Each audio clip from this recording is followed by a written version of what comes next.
From Florence, Italy, the city of inspiration for sculptors in ages past and for centuries to come, you're listening to The Sculptor's Funeral. Good day to you all, and welcome again to The Sculptor's Funeral, the podcast for figurative sculptors around the world.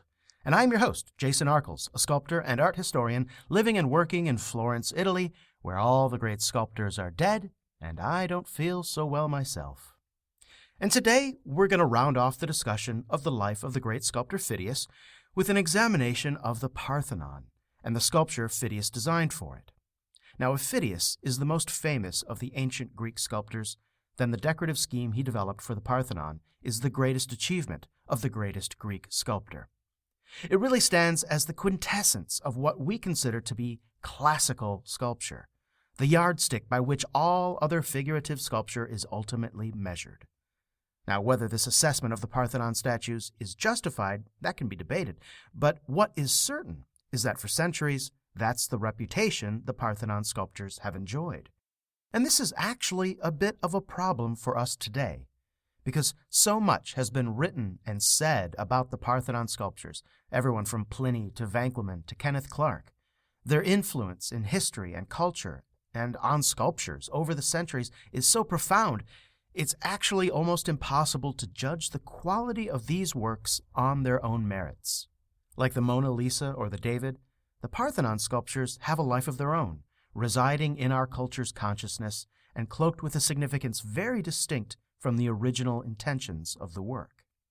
And for us, this means we basically have two histories to explore. We have the history of the making of the Parthenon sculptures and what they meant at the time of their creation, and then we have the subsequent life these sculptures have enjoyed as icons, as aesthetic lodestars, as cultural capital, cultural symbols, and even as instruments of cultural and racial supremacy.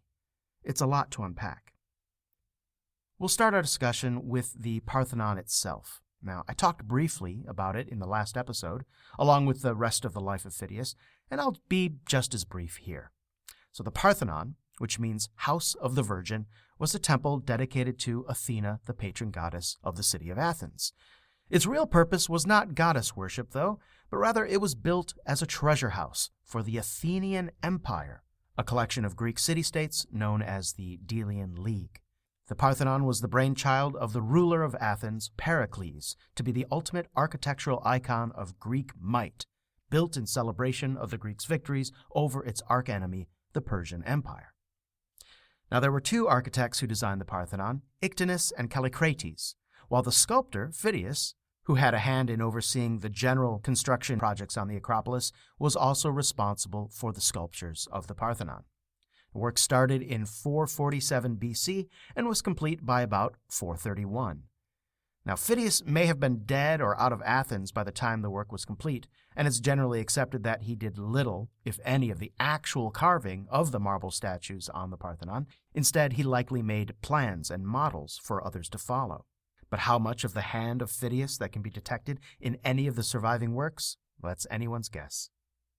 Now, at this point, I could easily spend the next hour discussing just the architecture of the Parthenon, how it was a breakthrough in contemporary engineering, how it was designed first and foremost for a breathtaking visual impact, and how that resulted in almost no straight lines in the design of the Parthenon, and no plumb columns or walls, and that the whole thing was designed not using measurements, but with geometric formulas and proportional rules, which may well have included the golden ratio.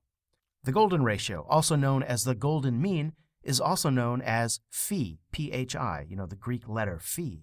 And that letter was chosen to honor Phidias himself, whose name begins with the letter phi. And on and on and on. And if you're interested in these architectural aspects of the Parthenon, you can find more than you could ever really want to know just about anywhere you look for it online. The hard part will actually be separating the facts and historical record from the myth and speculation which surrounds this topic of the architecture of the Parthenon. But today, we're just going to stick to the sculpture that adorned the Parthenon. Now, in many respects, the Parthenon was designed like many other Greek Doric temples.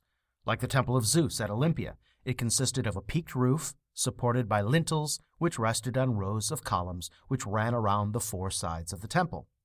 Now this design leaves room for pediment sculptures under the peaked roof, on the front and the back of the temple, and also for metopes, or relief panels, set on the lintels which span the columns. Now, inside this perimeter of columns, there were rooms which served the needs of the temple, including housing the Athena Parthenos, a colossal statue in gold and ivory, also made by Phidias.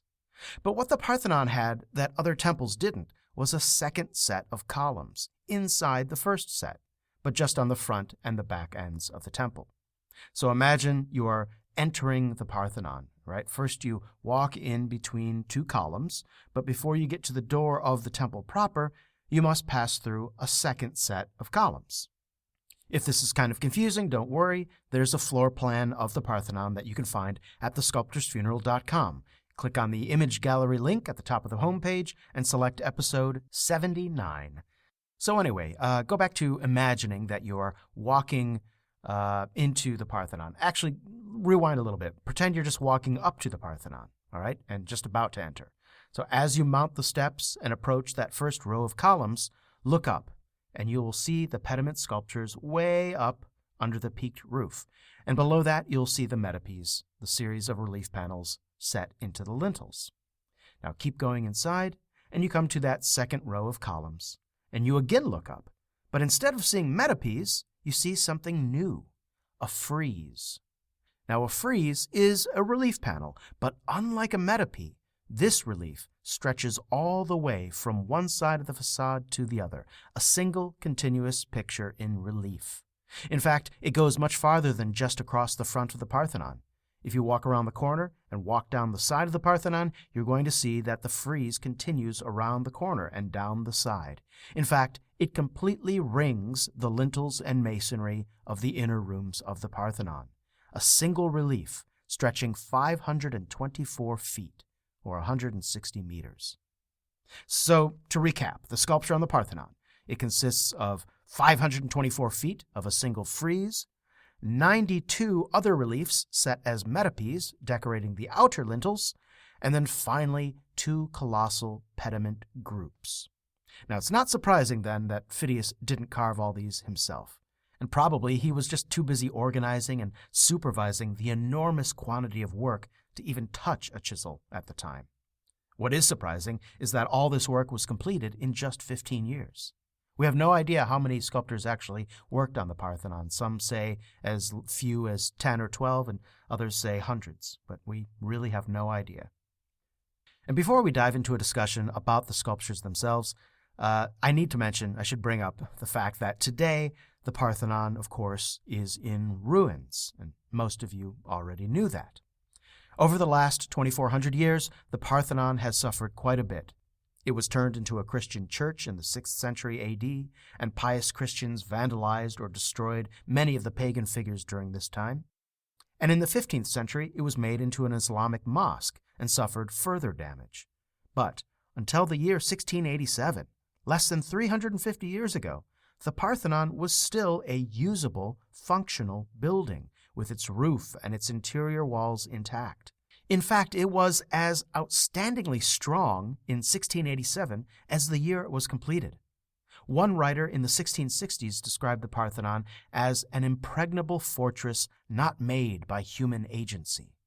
It was so strong and secure that during the Great Turkish War in the 17th century, the Ottoman Empire used the Parthenon as both an ammunition storehouse and as an emergency shelter during war, at the same time. It was regarded as so safe that you could store explosives and people there together safely. However, on September 26, 1687, the attacking Venetian army, after a long day of bombarding the Parthenon with mortar attacks, managed to pierce the roof of the Parthenon and detonated the ammunition stored inside, blowing the Parthenon apart. The cella, or interior rooms of the Parthenon, were reduced to rubble.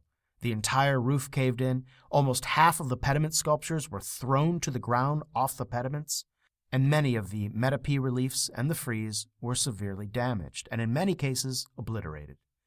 Such was the extent of the damage that today we have difficulty identifying even the themes of the sculptures, much less the individual figures of many of these sculptures.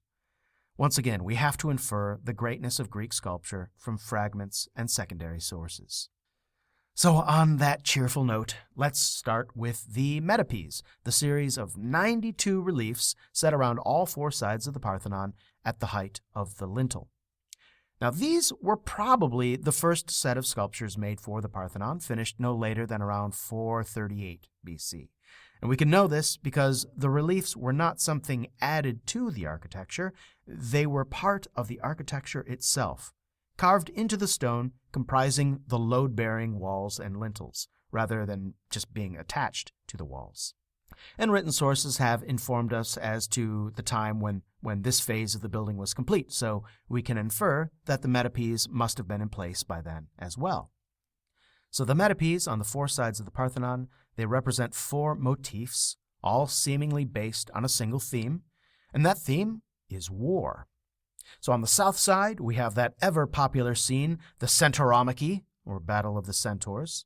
On the east side, we find a motif with an equally difficult-to-pronounce name, the Gigantomachy, or Battle of the Giants. The Battle of the Giants was between all the gods on Mount Olympus versus the mythical race of giants. And by defeating the giants, the gods won the right to rule over the cosmos and over the world of men. So opposite the Gigantomachy, on the west wall, we have more fighting, and this time either between the Greeks and Persians or between the Greeks and the mythical Amazons. We're not exactly sure. Now, since the other three sets of metopes involve mythical battles, the consensus is that this set of metopes must depict the Battle of the Amazons, otherwise known as, of course, the Amazonomachy. But the metopes are severely damaged, and so it's impossible to discern if the opponents of the Greek fighters in these metopes are indeed women. And to confuse things further, the figures are wearing what appears to be Eastern costumes similar, perhaps, to Persian attire. So, who really knows? And finally, on the north side of the Parthenon, the metope group we find there represents the Trojan War. Now, we can look at these four groups of metopes and say, well, yes, ancient Greece was a militaristic culture. Athens was still in love with itself after having defeated the Persians 40 years previously, and so the theme of war for the metopes makes perfect contextual sense.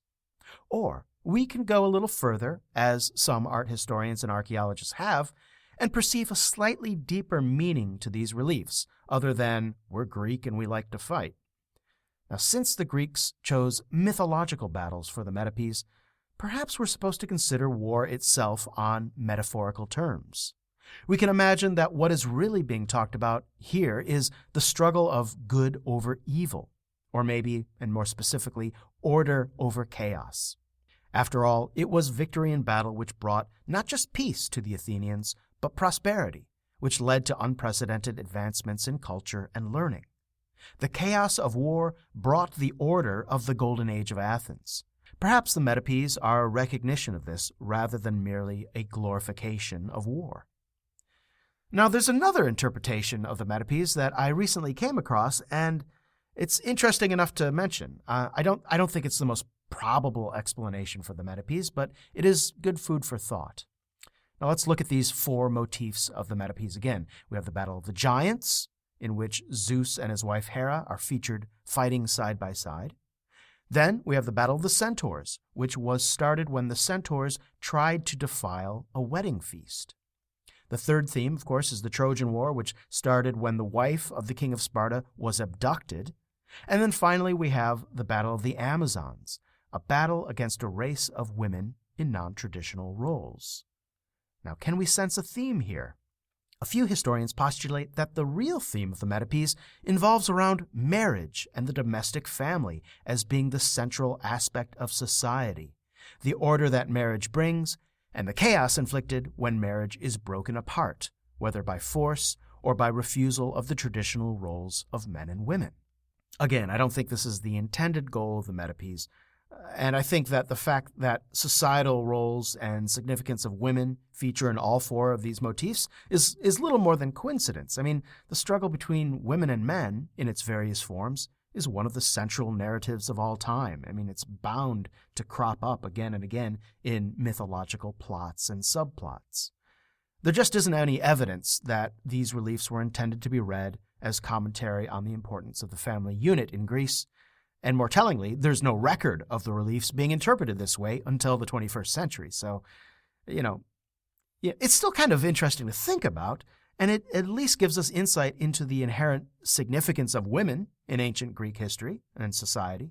But I imagine that the proposed theme of order versus chaos, in the broadest sense, was probably the more explicit goal of the metopes. That, of course, and, a celebration of Athenian military might. But if Athenian victory over the chaos of outsiders and invaders is the theme of the metopes, we discover that the frieze of the Parthenon is addressing a very different subject. The Parthenon frieze, stretching 160 meters around the exterior walls of the cella, seems to have as its theme the Pan-Athenaic procession. Now, a few episodes back, I mentioned the Pan-Athenaic procession as the cultural and religious highlight of the Athenian year, taking place within a larger religious festival known as the Pan-Athenaea. Now, the procession was just that. It was a parade of sorts, sort of up the steps of the Acropolis and then to the Erechtheum, the temple on the Acropolis dedicated to all the gods in general. Now, every class of citizenry participated in this procession. It would include representatives of the 10 major tribes of Athens, priests and priestesses, horsemen and soldiers, merchants and craftspeople, and even slaves. Now, the procession culminated in several rituals, including draping a peplos over the ancient wooden statue of Athena located in the Erechtheum. Now, a peplos was a ceremonial dress or veil, and it was made anew once every 4 years, specifically for the procession and this ritual. Another ritual of the Pan-Athenaea was the slaughter of 100 bulls, followed, of course, by a feast. And when we take a look at what is left of the Parthenon frieze, about 80% survives today, we see what is ostensibly the Pan-Athenaic procession with horses and riders and soldiers and everyone else processing in pairs all around the cella.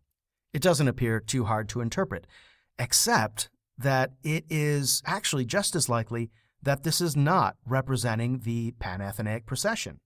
No one actually knows what the frieze represents for sure, and the first writers to describe the work came centuries later. Not even Pausanias described it when he had the chance. And that's just strange that not even Pausanias mentions it, because if the frieze does depict the Pan-Athenaic procession, it would be the most unique and notable, and perhaps the most scandalous and even blasphemous work of public art in Athens, or maybe all of Greece. Because the depiction of the Pan-Athenaic Games is a depiction of real Greeks, real Athenians, not the mythological Greeks of the Iliad or the Centauromachy, but real Greeks of contemporary Athens. Now, to depict that sort of thing had never been done on a temple, and never was done after the Parthenon either. Remember in the last episode when Phidias was thrown in prison for depicting himself and Pericles just on a small decorative motif of mythological Greeks? How much more blasphemous would it be to represent common charioteers and weavers and horsemen as the entire theme of a major decorative element of the most important temple in the city? Sure, the figures on the frieze are not portraits, as far as we know, but that seems like it would be quite a fine distinction to make. The Pan-Athenaic procession was a real contemporary event involving the real people of Athens. But be that as it may, most historians' best guesses are that the frieze indeed depicts the procession. But who knows? A more contemporary theory provides for a workaround as regards the blasphemy issue. According to this theory, the frieze could depict the first Pan-Athenaic procession, which has its historical roots shrouded in legend, allegedly instituted by King Kekrops, a mythological Athenian king. This seems to me a pretty elegant solution for those Athenians of the Periclean age, still drunk on their victory against the Persian Empire in 480 BC, and with an impulse to display to the world their inherent greatness. An Athenian could look upon the Parthenon frieze and see not just their mythologized, gods-blessed history, but see themselves up on the walls of the cella as well. Now, moving on from the frieze, we come to the pediment sculptures, the two groups of figures located under the peaked roofs at each end of the temple. The eastern pediment is thought to have had the theme of the birth of Athena. The central figures would have included Zeus, of course, as well as his wife, the goddess Hera, and Athena, and several other gods in attendance. 16 figures, at least, that we know of. In one corner of the pediment, we find the remains of Helios, god of the sun, driving his chariot across the pediment, signifying the dawn of a new day. Selene, goddess of the moon and sister to Helios, is driving her own chariot into the other corner of the pediment, signifying the day's end. On the opposite pediment, facing the west, we find depicted the contest between Athena and the god Poseidon over the right to rule Attica, the region of Greece where Athens is located. The competition consisted of offerings. Whichever god could give the worthiest gift to Attica would win. Now, Poseidon thought that creating a saltwater spring on the Acropolis would be greatly appreciated, for some reason, but this gift was easily beaten by Athena, who invented the olive tree. Now, like the eastern pediment, there are horses and chariots and gods and goddesses, most of whose identities can only be a matter of speculation. And like the rest of the sculpture on the Parthenon, it is a fragmentary ruin. But it was much more than a Venetian bombardment that brought the Parthenon sculptures to the state they're in today. In fact, the indignities these sculptures have endured are ongoing. And yet, despite the fact that these sculptures barely still exist, they enjoy a legacy in the history of Western art that is without parallel. And we'll discuss it all, good, bad, and ugly, when the sculptor's funeral continues. All right, I got my bags all packed, and I am headed out the door in just a few days to begin my travel workshop season. As you know by now, this means you won't be hearing another podcast for a little while. I'm recording this in the first week of March 2019, and I'm not back in Florence until September, so look for the next installment of The Greeks in October. Meanwhile, I am still adding additional dates and cities for workshops this summer, from New York to New Zealand, with several that, as of now, are not yet set in stone. Maybe Oregon, maybe the Art Students League in New York, maybe Ireland, maybe York in the UK as well. And you can find all the details about these and others at thesculptorsfuneral.com. Just click on the Jason's Workshops link on the homepage. And, this summer I'm going to be doing a lot more than just workshops. Among other things, I'm going to be a judge for a figure modeling competition. I'm going to be a guest instructor at the International Stone Sculptors Symposium in Washington State. And I'm going to be delivering a talk at the National Sculpture Society's annual convention in New York. So if you don't have the chance to take a workshop, maybe I'll meet you in another location as well. And I'll be chronicling all my travels and adventures and exploits at the Facebook group page for the Sculptor's Funeral. So find me there, as well as on my Instagram, if I can remember to update that as well.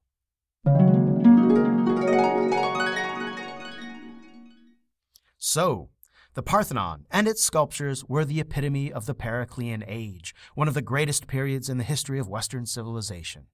And yet, the cultural relevance of the Parthenon and its sculpture extends far beyond its original time and place and purpose, in ways in which Pericles and Phidias could never have dreamed. The completion of the Parthenon was really just the beginning. Now, jumping ahead in time, we find that the Periclean age didn't last much longer after the construction of the Parthenon, with Athens losing the Peloponnesian War to Sparta and her allies in 404 BC, just 30 years after the Parthenon was finished. Athens itself lost its status as an independent city-state just 70 years after that, being conquered in 338 BC by Philip of Macedonia, who was the father of Alexander the Great. This loss of independence made the Parthenon defunct as regards its original purpose. And then it got worse. In the 3rd century BC, a fire broke out, and a little while later, Athens was actually sacked by pirates, and in both events, the Parthenon was damaged. The Romans, when they took their turn at subjugating Greece, looted its temples for treasure and carted much of it away from Greece to decorate Roman villas throughout the Roman Empire. But it was the Christian Romans who carted off the Athena Parthenos, Phidias' statue of gold and ivory, and they took it to Constantinople. Around 595 AD, the Parthenon became a Christian church, which led to many of the more explicitly pagan sculptures and reliefs to be vandalized or removed, as I mentioned.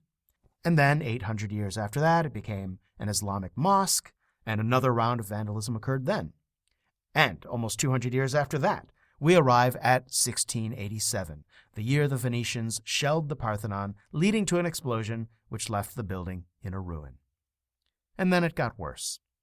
Using the destruction of the Parthenon as an opportunity to loot what was left, the leader of the Venetian forces got his soldiers to try to take some sculptures off of the pediments, but it seems only to have succeeded in smashing several of them on the ground.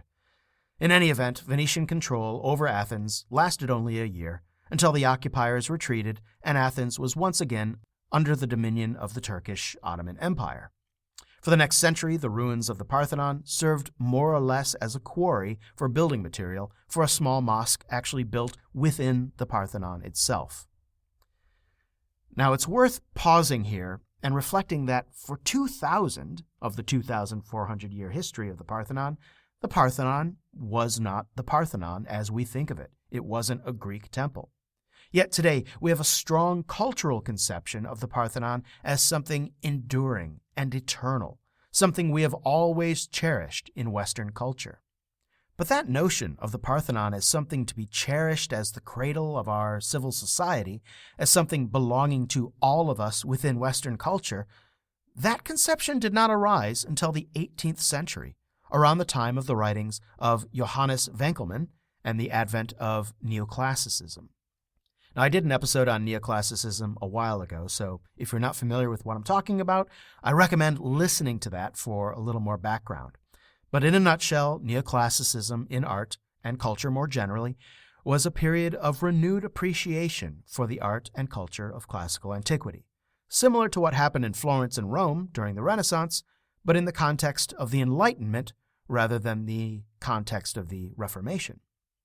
Now, inevitably, this interest in all things Greek led to intellects and aesthetes from England and Germany and France and Italy to travel to Greece to observe and study what remained. Archaeological expeditions were organized, studies of ruins were made, books written, paintings and drawings and sketchings produced by the hundreds. And in contrast to this resurgence of interest was the general apathy of the Islamic Ottoman Empire, the occupiers of Greece at that time. Now, religious and other cultural differences aside, the Ottomans' neglect of the Acropolis was a cause of concern for many in Western Europe, and this concern inspired many to support the nation of Greece in its struggle for independence from the Ottoman Empire. And supposedly it inspired one man in particular, the British Earl of Elgin, to attempt to rescue what remained of the Parthenon from the neglect of the Turks. Now, I've talked about Lord Elgin in another episode. One of the few current events episodes that I did way back when the podcast was still trying to figure out its format. I think it's episode 11. But anyway, the story of Lord Elgin is worth repeating here. So let's talk about Thomas Bruce, the 7th Earl of Elgin.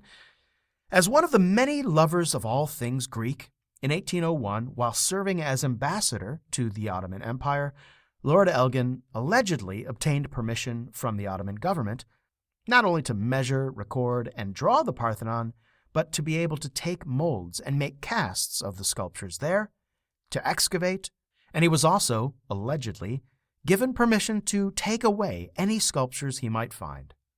Allegedly.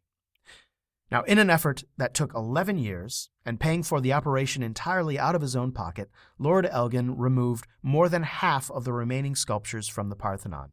He packed them up and brought them over to England. Lord Elgin eventually sold the entire collection to the British government for much less than he had spent to remove and transport them. And a section of the British Museum was built to house the collection, and there they have remained to this day. And the controversy began as soon as Lord Elgin started with his work. First off, there is no hard proof that Lord Elgin got official permission to remove anything. The original documents of permission are nowhere to be found, and what's more, were never produced even at the time when the British government demanded to see the permissions before they bought the marbles. All that could be produced was a supposed translated version of the permission in Italian, which was missing the original signatures, naturally. And it was claimed that the original copy was given back to the Ottomans, but that has never been located in the Ottoman Empire's otherwise intact archives for that time and place. It has long been suspected that Elgin could have gotten away with simply looting the work and then bribing local officials in order to do so.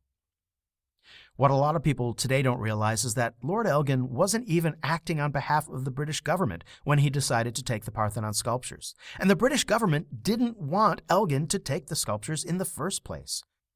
When Lord Elgin was assigned to the position of ambassador to the Ottoman Empire in 1798, he formally asked the British government on multiple occasions if they would be interested in just such a venture, and the answer had always been a firm no. But he went and did it anyway, and he paid for it out of his own pocket. Now, it took a few years for the British government to reluctantly agree to take the statues, but it was very controversial at the time, as it is now. Elgin was accused of being a looter and a vandal even in his own time. Many prominent politicians, as well as artists like Lord Byron, came out publicly against the entire scheme. So why was Lord Elgin so keen on taking these sculptures away? Now, years after the fact, Lord Elgin protested that he had only the best interests of the cultural legacy of Greece at heart. However, historical evidence says otherwise.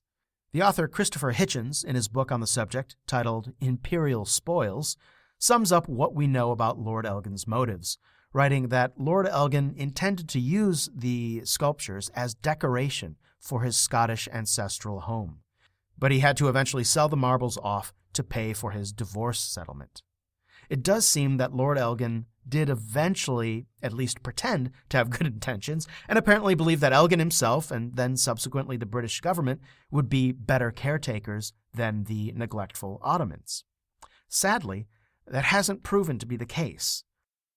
First off, Lord Elgin's removal of the metopes, which were structurally integral to the architecture of the Parthenon, and not just decoration placed on top of architecture, the removal considerably damaged the remaining structure of the Parthenon. Several sculptures themselves were damaged or even destroyed during their removal. A contemporary English observer present at the scene of the metope removal was quoted as saying, "The form of the temple has sustained a greater injury than it had already experienced from the Venetian artillery." And he also said that neither was there a workman employed in the undertaking who did not express his concern that such havoc should be deemed necessary after molds and casts had already been made of all the sculpture which it was designed to remove. And then it got worse. Even before the work arrived in England, one of the ships carrying some of the statues actually ran into a storm and sank. Elgin paid to have the statues recovered, but it took 2 years to get them all out of the water. And that 2-year immersion into salt water also took a toll. Then, once safe in the hands of the British Museum, the sculptures further suffered and deteriorated thanks to the London smog. Now, if you don't know about the atmospheric conditions in London in the 19th and early 20th centuries, where every home had their own coal fire burning pretty much night and day, air pollution was a serious threat to lungs and to weathered marble. And when the British Museum had periodically cleaned the marbles, they used methods that would never be considered today, including the use of nitric acid and abrasives. The worst restoration happened when the marbles were actually scraped, removing not just calcite deposits, but also the top layer of the stone itself, in a misguided attempt to get the marbles back to their presumed original whiteness. However, the Parthenon statues were made from pentelic marble. Now, pentelic marble is white when it's fresh out of the quarry, but it quickly oxidizes to a creamy yellow when exposed to the air. The yellow dirt everyone is trying to remove was the actual color of the stone itself. Something about which the misguided and uninformed Lord Duveen, working with a team of simple masons, had no clue when he financed the campaign to restore the marble's original whiteness in the early half of the 20th century. All this is in addition to the abuse the works have received while on display at the British Museum. There was the time 2 students knocked off a part of the centaur's leg, and the time a skylight broke and fell in and onto one of the sculptures, chipping it, as well as the instances of graffiti and further mishaps in restoration. So even if Lord Elgin and the British government had had the very best of intentions and took the marbles to England with the sole intention to preserve them, they have done a terrible job of it. So given all of this, should the statues be returned to Greece? This is a question people were asking before the works ever made it to the British Museum, and they're still asking it today. I spent a little time talking about the pros and cons, what is right and what is fair, when I discussed the Elgin marbles in episode 11. So if you want to hear those arguments and opinions, you know where to go. But to summarize my opinion, I'll say this. If it was indeed Lord Elgin's intention to protect the patrimony of Greece and of Western civilization when he saw it under threat, that threat evaporated in 1832 when Greece won its independence. Since that time, it is little more than greed or cultural arrogance that has kept the marbles from being returned, and any reluctance and refusals and excuses made for Britain holding on to the marbles for one more day fly in the face of any noble intentions Elgin may have ever had concerning the preservation of Greek culture. Okay, so on a happier note, what the British and the others didn't take from the Parthenon is being well tended to by the Greeks. In addition to the newly opened Museum of the Acropolis, the Parthenon has been undergoing reconstruction since 1975 and is nearing completion of the latest phase of rebuilding, which is predicted to end in 2020. And as far as I can tell, the rebuilding largely consists of just putting back in place all identifiable fragments and then filling in the gaps with new marble, as well as reversing some obsolete or misguided renovations made in earlier times. It won't be a full rebuilding. We'll never see the Parthenon as it was. But in 2020, when the scaffolding comes down and the cranes removed, we'll see a Parthenon more complete than it has been since the 17th century. However controversial the Elgin marbles continue to be, what is undisputed is their influence on art and artists since their arrival on British shores 200 years ago.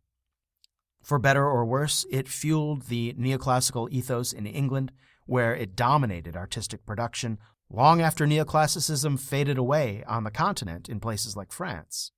Even up to the early 20th century, sculptors and critics held up the Parthenon marbles as the epitome of taste.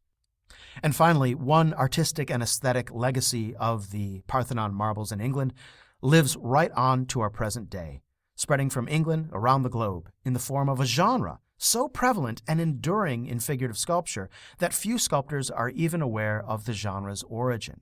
And that genre is the human torso. So today, the idea of sculpting a torso, that is a figurative sculpture without a head and arms and legs, is such a commonplace that many assume that sculptors have always been doing it. But in fact, it's pretty new to the scene. And it started with a debate about the Elgin marbles, which occurred soon after they were purchased by the British Museum. And the debate was how, or whether, to restore the damaged sculptures that Lord Elgin had brought from Greece. Now, restoration of damaged sculpture has been going on, forever. Benvenuto Cellini, for instance, he restored several Roman marbles for Cosimo de' Medici. Bernini restored the missing arm of the Laocoon. It was more or less a normal component of the work of a figurative sculptor in times past. Now, when the Parthenon marbles were still in the possession of Lord Elgin approached Antonio Canova and asked him to restore the marbles back to their former glory, to add all the missing arms and heads and legs. Canova refused, on the grounds that the works were too precious and too important to be tampered with. This story mirrors an earlier episode concerning Michelangelo, who was asked by Pope Julius to restore the Torso Belvedere. Michelangelo refused, saying that it was too beautiful as it was. But Canova refused to restore the Parthenon marbles also, partly because of an ethos in art fueled by Winckelmann's theories of neoclassicism: authenticity. Now, Canova, of course, wasn't the only one who shared this value, and when the British Museum purchased the fragmented marbles from Lord Elgin, several influential people spoke up in favor of leaving the marbles in their fragmented state. But as I mentioned, it was a debate. Many people thought it entirely proper to restore these works. In fact, the other great name in neoclassicism at the time, the Danish sculptor Bertel Thorvaldsen, was busy at that time adding arms and legs and heads and even fig leaves to a group of marble statues taken from a Greek temple for the King of Bavaria. This had been the practice for centuries. Many people thought that the same fate should befall the Parthenon marbles. But as we know, the champions of authenticity won the day. And once the matter was settled, many people started to appreciate fragmentary ruins as powerful works of art like they had never done before. The fragmentary nature of these sculptures essentially turned them into interactive sculptures, where the viewer is actively led to imagine what the whole and undamaged sculptures might look like. These fragments were evocative and mysterious. Their ruinous state told the story of their ancient past and their long history. 50 years after the arrival of the Parthenon marbles in England, Rodin would capitalize on the power of fragmentary sculpture to produce, for the first time, intentionally incomplete works, such as The Walking Man, or Meditation Without Arms, and his Iris, Messenger of the Gods. With Rodin, the genre of fragmentary figure sculpture was born, and today it is a staple of the gallery sculptor's repertoire. But the ubiquitous torso sculpture, as recently arrived as it is a genre 2,400 years in the making.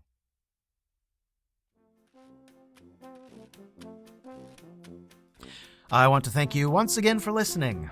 Now, this is the last episode for a little while, as I mentioned, while I travel all around the world this summer. But that just means that you have a golden opportunity to listen to the entire back catalog of episodes all over again. It's a great cure for insomnia. Now, don't forget, you can check out additional content at the Sculptor's Funeral website, thesculptorsfuneral.com, or on our YouTube channel and on our Facebook group page. You can also subscribe to the podcast on Apple Podcasts or the dozens of other podcast apps out there and receive the podcast automatically on your PC, tablet, or mobile device as soon as new episodes air. And I think we are now, as of this episode, on Spotify as well, so look for the Sculptor's Funeral there too. And if you want to help the podcast reach other people, and you should, leave a review or give the podcast a rating wherever you subscribe. Also, as always, at the sculptorsfuneral.com website, you can stream the complete archives of the show, you can check out the image galleries for this and other episodes, and you can support the podcast by buying some Sculptor's Funeral merchandise or by making a donation. And finally, click on the link to Blick art supplies that you find at thesculptorsfuneral.com. Clicking on that link and buying from Blick helps to support the podcast, and for that, I thank you. Thanks again for listening, and have a productive week.